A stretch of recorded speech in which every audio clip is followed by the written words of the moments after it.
ranking the starting goaltenders in the Pacific Division. That's coming up next on this edition of Locked On Golden Knights. You're Locked On Golden Knights, your daily podcast on the Vegas Golden Knights, part of the Locked On Podcast Network. Your team every day.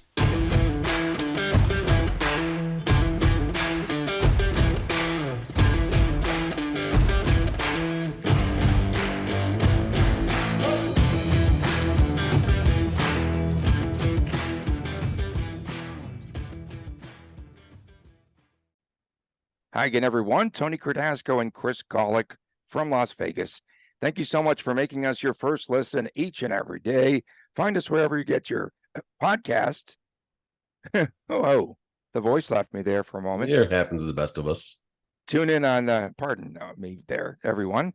Tune in on YouTube, Locked On Golden Knights. We're getting too comfortable here.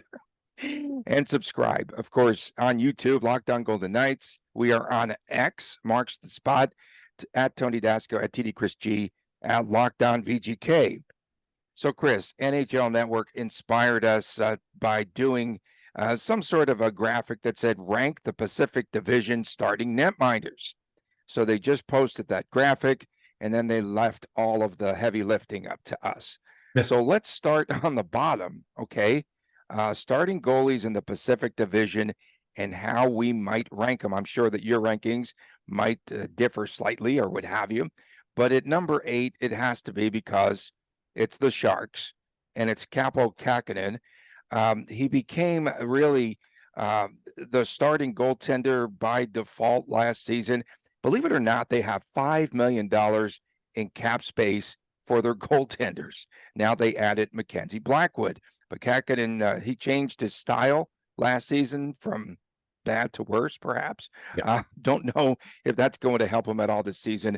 His record was 9-20, 3.85 goals against, and an .883 save percentage. Yeah, I mean, the Sharks got to have someone up there. There's 8 teams in the division, so everyone gets some representation, but not a whole lot of meat on the bone there to give Conan a whole lot of what's the word? I'm not thrilled. I'm not thrilled by it. Okay, number 7. I have John Gibson. Again, he lacked the effort, I believe, as well as a poor and porous defense last year. He wanted to be traded. Can he still play? His record was 14-31. Yes, he did face an average of 39 shots. 39 shots? 30. I thought 39. It's 30. Okay, it's really high up there. But yeah. Okay, in the 30s. He gave up exactly 200 goals on the season. 1983, not just a Bonnie Tyler song, the number 1 hit song from 1983 with Total Eclipse of the Heart, but the amount of shots that John Gibson took. Yeah, I mean, it would be curious to see how Gibson like that music can analogy, do. no? It was good. I mean, it's too early for that. I like my music. Bad Religion, Gibson, bro? I like Bad Religion. Yeah, I like Bad Religion. Good show too. I would be curious to see Gibson on a contending team, on a decent team, to see what he could do. And the Ducks actually might be a little bit better. They do have a lot of help on the blue line this year, so maybe we'll see a little better version of Gibson. But I always joke that Gibson's going to stonewall the Golden Knights for like 35 minutes, and then it's like a pitcher when they give up that no-hitter and the floodgates just open. John Gibson is the same thing against the Golden Knights, and it's not really a knock on Gibson as much as it is all the shots on goal, the high danger chances he faces throughout a game. So I don't know, 7 for Gibson might be a little low on this list, but we'll keep going. Okay, at number 6, I have Thatcher Demko. Only as good as I put him there, only as good as Rick Tockett's defense. If it improves, his record was 14-14-4, and he finished well for the Canucks, but I'm still not sure, especially if they're going to evolve defensively there in Vancouver. It's a team that's nondescript to me anyway. See, so the NHL Network is extremely high on Thatcher Demko. They put him 10th in their list of top 10 goalies in the current crop of goalies in the NHL. So I thought that was kind of interesting. I did an article. They put him where? They put him 10 overall in the league. I thought that was a little generous. Now, yeah, that's way generous. He's facing a barrage of shots. He's on not a good team. He's getting 60 plus starts. So, I mean, I get it. In my Vegas Hockey Now article that's coming out, I went on this side for the top 10 crop of goalies in the AHL, and I bumped Demko down and tossed Adin Hill in the top 10 for what he did last season. And, Demko's a fine goalie. He did great against the Golden Knights in the bubble playoff season up in Edmonton. San Diego. He's from San Diego? Oh, okay. Well, good for him. But yeah, so I don't look at him as he's probably closer to where you rank him in the division versus where the AHL network has him overall at 10 for the league. I'm just not, I'm not buying into that. No, me neither. Same here. So I have him at number 6. I have Jacob Markstrom, Cal Gary at number 5. I had him up a little higher. I moved him back down. Not sure what to expect, from the Flames this upcoming season. 59 games played. He did have a winning record of 23-21 and a 2.92 goals against average. But again, I'm not sure what the supporting cast will bring and help him with this upcoming season. So you start with the change behind the bench in Cal Gary. There you go. You like that? You like the pause there? I like the pause. That's you like good. That? Never mind. We'll save that for another show. But you have a change behind the bench. Obviously, Sutter is gone, so that's number 1. And now, of course, you have all of the Nazem Kadri. Everyone seems excited all of a sudden for the next season in Cal Gary, because the coach is gone. So maybe things will get a little bit better, but there's so many reports of players not wanting to sign there once their contract is up there. They have a few UFAs next season, and it just doesn't seem like they're in a major transition period. So how Markstrom is going to, if he's going to make it through all of this, and if they're going to have him in net for 60 or so games, it's going to be a tough season for him. Okay. At number 4, I have your favorite. I think he's one of your favorites. That's Phoenix Copley of the LA Kings. 24-6-3. You've got to give him credit once and for all. 2.64 goals against average, a .903 save percentage, and he pretty much had 35 starts, which was a career high. And they also signed as an insurance policy, often injured but successful, Cam Talbot. So that'll be his backup. But talk about Copley for a moment. I don't think you're sold on him, but he played pretty well and got them into the playoffs, I believe. Did he? Well, he was a .903, did you say, save percentage, and 264 goals against? Yeah. I mean, okay, so he did what he had to do, I guess, but those numbers are not great by any means. I would be curious to look at a chart of the games that he played, those 26-6 or whatever his record was. 24-6-3. I would love to see what the average goals scored was for the Kings in those games. I mean, that smells like a lot of 5-3 and 6-4 victories just based on the stat line right there. Yes, his win-loss record, give him credit, 100%. You cannot take that away from him. At the end of the day, he's winning games, and that's very important. Do I think he's a great goalie? No. Do I think that type of, here you go. Do I think this type of record is sustainable with that type of save percentage and goals against average? Absolutely not. If he is the same goalie year over year from a talent perspective, he's a tick above a 500 goalie, if even 500. Okay. Number 3, I have the veteran in Philip Grubauer. Well, I know you're upset here because he chased away your favorite goalie in Martin Jones. 17-14, 2.85 goals against, .895 save percentage, 7-7 in the playoffs. I think he'll be much better this season, and that's provided if he is. We know what he can do in the net. That's provided that he's healthy and sustainable. Yeah, I mean, Grubauer is sustainable? fine. I don't know. Sustainable. There you Sustainable, go. That's okay. gonna be that's gonna be our word of the show. So we've had kinky. We've had, what were some of the other Kinky? words of the show? Remember, we talked about this last week. We've Okay. had one of our followers always telling us what the word of the show is that we emphasize. So sustainable is today's word of the show. I like Cal Gary much better. No, Cal. That's 2 words though. Pause. Gary. That's Okay. 2 words. 2 words. So I like Grubauer. There's not a whole lot there to add based on what you said, but he does the job for Seattle. And, what he's going to do differently than Copley is Grubauer is going to steal games for you.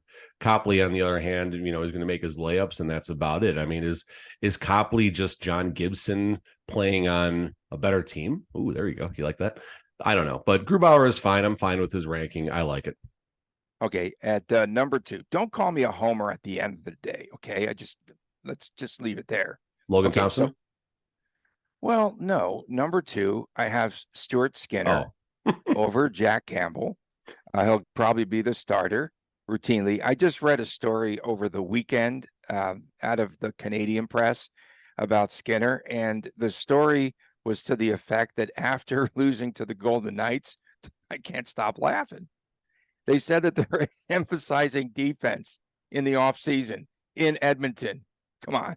He did have a great season, 29, 14, and 5, 2.75 goals against, Chris, 5 and 6 in the playoffs, and his goals against average went up at 3.68. You got to be kidding me. This team will not play a lick of defense. Come on. Well, I mean, it's unfortunate because they're never going to win a Stanley Cup with, 2 of the best 5 players in the AHL. I mean, 7-6 finals every night, 6-5. Yeah, I mean, take the over. Credit Skinner for a good regular season. First of all, just looking at his stats, he definitely is better than Phoenix Copley. There we go. But he's going to need more help on the defense, or he's going to need to become that goalie who's going to steal games when they matter the most in the playoffs. I don't know how well he did against the Kings in round 1, but we know obviously how things shook out with the Golden Knights, and Skinner was not that good. And the Golden Knights, credit to the Golden Knights for just finding every possible way to score goals, early and often and everything in between, not just against Edmonton, but in all of the series that they played. It was just remarkable seeing the numbers they were putting up every single night. And it's not completely against Skinner either. Just there's not a great defense in front of him, but he's going to need to do, like we said about Grubauer a second ago, he's going to need to steal games when they matter the most in the playoffs. Number 1, I'm not a homer. You know that. Logan Thompson, right? Logan Thompson. Adin Hill by Logan far. Thompson. Logan Thompson. Hill Logan Thompson is king of the hill still. In the Pacific Division, he's king of the hill over LT. He's not king of his own team. No, he's king of the hill. And right now he has to rank number 1 after the postseason. And I keep thinking back to what would have happened with VGK if Larry Brossoit doesn't get injured and go They out. win the cup. They win the cup. You still think they win the cup? Brossoit was playing great, Tony. He was playing great. Top shelf. Okay, so Adin Hill, 11 and 4, 2.17. They win with Jonathan Quick if he's the goalie. They win the cup. Come on. 2.17 goals against. I was going to say ERA. 932 save percentage for you during the postseason in 16 playoff games. Unbelievable. And that earned him the big contract, which is 10 times more than the all-star goal he's making. And then 16, 7, and 1 during the course of the regular season. Hill has to be ranked number 1 heading into the season. No? I like that 10 times more than the all-star goalie is making. That was actually pretty fun right there. Of these goalies, I mean, for a recency bias, of course, it's Adin Hill, no doubt, and not just because this is Locked On Vegas Golden Knights, but you look at, from an all-in perspective, what Adin Hill did. His record was good. His save percentage was good. Like, it was all fine. Everything was, he was able to steal games. He was a serviceable goalie in the regular season. And then obviously, once the playoffs came and he got his opportunity, the rest, of course, is history from swatting at Matthew Tkachuk and everything else fun that was the I'm trying to think of a good word to use here. Just it was fun watching Adin Hill did what he did. He got the second best save percentage of goaltenders with 15 or greater starts in the playoffs. Tim Thomas is number one. That's pretty dang cool right there. I mean, you never know as a goalie, especially, coming into the season as the backup goalie, which he was the backup goalie. If anyone needs a reminder, through 53 games last season, Logan Thompson appeared in 35 to Adin Hill's 18 approximately. So it was a 2-to-1 ratio for Logan Thompson. Thompson gets hurt. Hill obviously carries the mail and does what he does. But, I think if we were to look at this little tic-tac-toe board going into, once we're about halfway through the season, I think we're going to cross off Adin Hill and write Logan Thompson in there. Okay, I'll give you first dibs. Heads or tails? Tails. All right. I don't know. It's going to be determined on Saturday because Adin Hill is going to do the coin toss. The coin toss for the UNLV game. Oh, that's pretty against cool. Bryant. Yeah. He's going to be the honorary coin flipper, what have you. So you said tails. I'll go with heads. I might see him down on the field. Is there anything you want me to pass along to him? Should I ask him about, when he started off in the doghouse?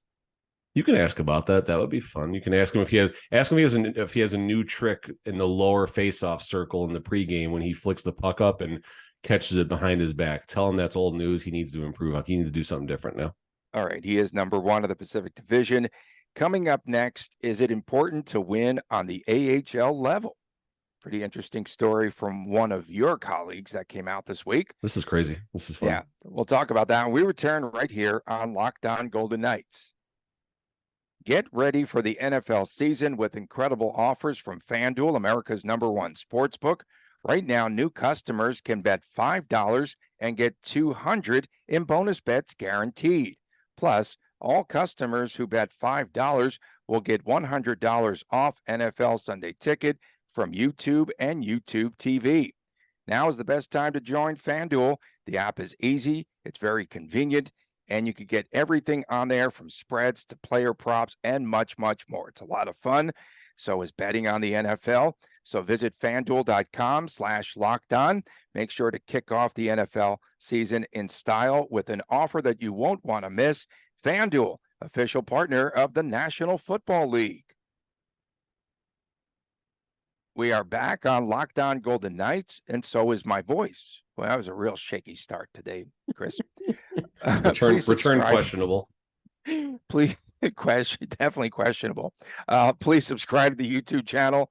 I am sorry for clearing my throat and your ears, if you're listening, especially first thing in the morning. Okay, the YouTube channel, please subscribe, Locked On Golden Knights. Find us wherever you get your podcast. So, Chris, the Chicago Wolves, this was a real interesting story. They faced a tough decision, win or develop prospects for the Carolina Hurricanes. So you had a story that came out in the Carolina Hockey Now publication, and it said that the Canes almost fired the head coach, Ryan Warsofsky, during the Calder Cup playoffs last year because the coach wouldn't play their prospect between the pipes. Can you pick it up from there? Yeah, I mean, and you said it right there. So the Calder Cup playoffs, I think they wanted to develop, was it Kochetkov, but then Lyon was the goalie that was getting the minutes. It might have been the other way around that. But I mean, it was in the Calder Cup playoffs. It's one thing in the regular season. Yeah. When, you want to work up goalies and things like that. But it's another thing when it's the Calder Cup playoffs. I mean, that's being an AHL supporter and a fan of an AHL team means you're going to go through seasons like the Henderson Silver Knights have gone through in the last 2 years. The games are fun to go to, but the team has been anything but competitive now at the expense of a Stanley Cup for the Big Sib, as the two teams call each other, Big Sib and Little Sib, on X, Twitter, whatever you call that goofy thing right now. But, when your team gets into the Calder Cup playoffs, it's all bets are off. Let's win a Calder Cup. Let's compete. Let's make a deep run. And, I'm a huge Chicago Wolves fan. That's been my AHL team since, back in the early 90s. That's when it was hard to find a Blackhawks game on TV locally because they were still charging. And, it was just at the time, the owner, Bill Wirtz, did not want the home games on TV because it wasn't fair to, in his words, the season reservation holders. So in 95, here come the Chicago Wolves. They have some TV games on TV. It was inexpensive to go. And at the time, it was the IHL that they were playing. And eventually they go into the AHL, and the rest is history from there. But the point is, they just draw such great crowds. Their attendance is, I think near tops of the AHL every season. So for the NHL club at this time, the affiliate was the Carolina Hurricanes. For them to say, listen, you're starting our goalie, we don't care about winning, that's unfortunate. And it's just not the right way to handle the business of a hockey team right there. And by the way, the Chicago Wolves won the Calder Cup in 2022, the same season. So if the Hurricanes had their way, how could the Chicago Wolves have won the Calder Cup? I don't know.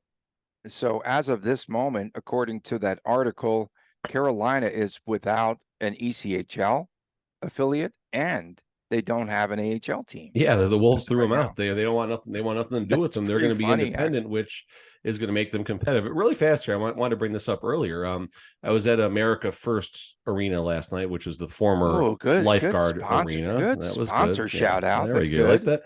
Like that. And my son had his practice, the young guns, of course. And I'm walking through, and listener Doug stopped me really fast and said he listens to our show every day. And then he actually corrected himself, said, well, right now it's Monday, Wednesday, Friday. And it's been Tuesday, Wednesday, Friday because of our schedules and stuff. So Doug, thank you so much for listening. And it's always nice getting those, getting those moments right there. It makes it, worthwhile for us waking up at 6 a.m. and, doing these conversations about the Golden Knights. So yeah, it's awesome. At least I know that there's one person tuning in. So you have Manny, Viveros, Mo, and Jack. Manny, Mo, and Jack. So he got a new job, right? So he's with Vancouver of the WHL, the Giants. So that's pretty good news. Is this a season that Henderson has to win? I get the feeling now that there's a ton more emphasis on the development of players in the AHL. And for the fan base, which was dwindling, you gave up your season tickets, right? I tried. You tried.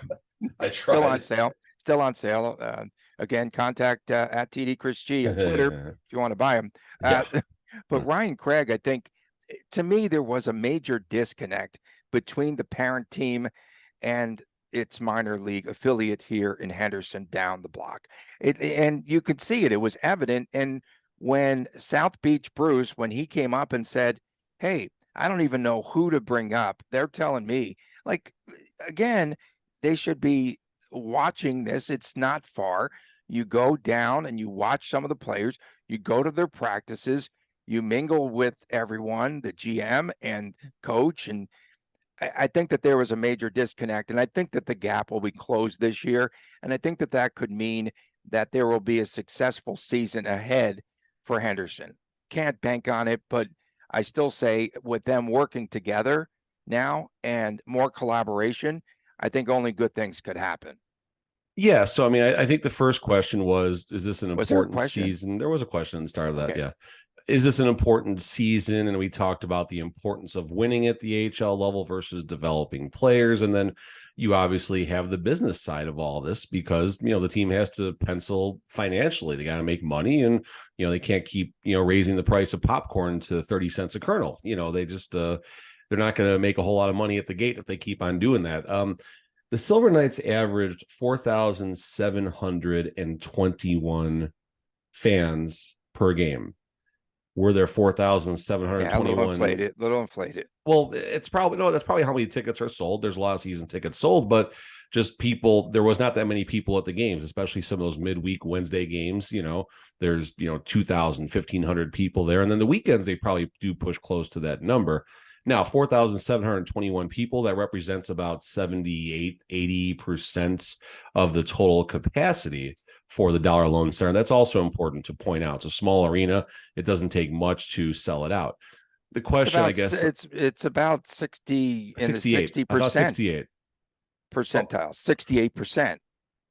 Three quarters, 70 to 80. Three quarters, 75. 4-6. Okay.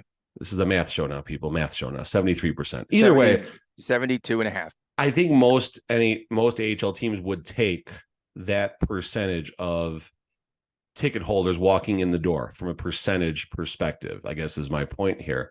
And the question that I would ask is, if the team was winning, would a lot more people be going to the games? I mean, I think there Front would runners. be, I think there would be some more people going, definitely. Yes, they're front runners here. But Come on.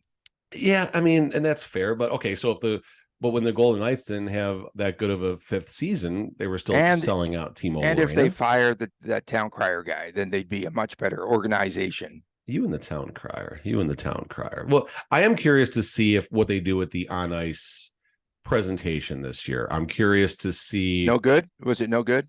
I mean, you have the best show in hockey, in my opinion, unbiased, of course, in T-Mobile Arena. And it's not just my perspective. It's when you go on Twitter and you read from what other players have to say. You read from what visiting fans have to say. Sure, the intro is cheesy and everything that's about it, but that's Vegas. Vegas is cheesy, and they check that box perfectly. Whereas in Henderson, in my opinion, they don't utilize the entertainment team. If I could be frank here, I don't feel they utilize the talent of the entertainment team at the NHL level for what they do down in Henderson. You have an awesome on ice show. You got the helmet that everyone comes out out from, and the crowd is just pumped and everything from the second the intro starts. And in Henderson, it's cool, but it does start with the town crier on the ice, getting everyone motivated, doing his thing. And I'm not excited. They should have the two horses and do the joust to start it. Have two live horses on the ice. Live horses on the ice, yeah, Tony, sure. But you do have the technology to make it look good from with a good graphic on the ice, possibly. Just throw that out there. So yeah. Okay, so coming up next, we've got our look at where the Stanley Cup is. Stay with us. Back with more right after this on this edition of Locked On Golden Knights. Welcome back, Locked On Golden Knights. Tony Cardasco and Chris Kollick come to you from Las Vegas. We'll be back. I think our next show will be on Wednesday, so we appreciate your patience. TBD, we're TBD, but definitely Wednesday and Friday. And Friday, of course, the edition of WTF, What the Friday. Are we 5 shows next week? Oh, boy. Is it coming back to 5 next week? They usually give us a little bit of a running start. I hope so. Yeah, we'll get another weekend, I think, of being lax like this. I'll take it. Make sure you subscribe to the YouTube channel. We appreciate everything that you folks do and all the comments that you leave and the interaction on X. And I'm getting used to saying X, on X, and of course on YouTube. Where is the Stanley Cup? Where has it been sleeping lately? On Friday, Ben Hutton had the cup, and I saw that note. He said that the Stanley Cup holds exactly 121 Barbie dolls. So good to know. I didn't see him with water. I didn't see any water pictures with Ben Hutton. I know. Is he not around water? He's in Ottawa. Where is he? I don't know. He's in Canada somewhere. He's up there somewhere. We saw the Nick Hague photos. That was tremendous. He brought the cup home to Kitchener, Ontario. You got a tattoo. He told the CBC, sometimes I don't believe it. I kind of have to sit there and be like, wow, we really won the cup. We really did that. I think that is a cool and authentic showing there by Nick Hague. And then, when he was a kid up in Kitchener, I'm told his dad would take him to OHL games. I think the OHL Rangers are up there. Okay, you might know better than me. So that's what he did as a kid. And then he was drafted into that league, and then later on became a Golden Knight. So such a cool story there. And thanks again to our good friend Carp up there, not Steve Carp, but Carp up there in Kitchener, who had sent some photos there to us, and we posted it on our Twitter X handle. And on Monday, Mike Muir had the cup of the Golden Knights. Mike had it. Look at that look. Am I supposed to comment? Yeah, I'm trying to set you up. He is the athletic therapist for VGK, and he had the cup up in Ottawa, and they did something yesterday with music and greeting the cup and photos. So that was pretty cool. I don't know where it's going. We're just about out of time with VGK's cup visit, right? It can't be very many left. Yeah, I mean, I don't know, trying to think off We're the top running out of of my head if water out there's a there. certain player that Yeah. I haven't seen have the cup yet right now, and I'm trying to think really fast. We saw Riley Smiths, we saw Teddy. Yep. I'm thinking player Teddy Bluger, people that are on the Yep. team. Jonathan Quick, we saw his.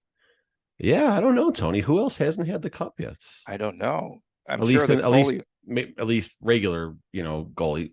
Did Braden Paul have his day? Braden Pahal. Oh, good question. I do not really remember Braden Pahal. So, Carp at Jack Vegas, though he was there, right? Which I thought was pretty cool. And Jamal Murray, who plays for the Denver Nuggets, the champions, is from our hometown, he said, as is Nick Hague. And the mayor just called them, Murray and Hague, the Vegas Golden Nuggets. It's pretty good. That's fun. Okay. The Nuggets player and the Golden Knights player. He said Vegas though first? Yeah. So Vegas got 2/3 of the shout out there. Yeah, Nice. we got the 2/3 of the shout out. That's just I get about a half of a shout out per show. For my man, Chris Golick, I'm Tony Cardasco. We appreciate everyone tuning in, especially our everydayers, folks that tune in each and every day. And we appreciate all the support, everything that you do. Go to the YouTube channel, please, and make sure that you subscribe if you haven't yet, because we're having fun. You folks are having fun. You're going to be at the rookie face-off too, coming up. Yeah, it's in a couple of weeks. I'll definitely be at least one of the games. One of the games is on the Saturday, the 15th, I want to say, and I'm committed to host the Joe Payne charity poker tournament for Mark Chinook through his Monday's Dark venue through the space. So we're still finalizing all the details there, but there's a 7:00 game that night. Depending on what time the poker event wraps up, I might scoot down to Dollar Loan Center, but I'll definitely be around City National as well, covering it, and Dollar Loan Center for at least one of the games, I would assume, that weekend. All right. Take care, Chris. We'll see everyone again tomorrow right here on Locked On Golden Knights.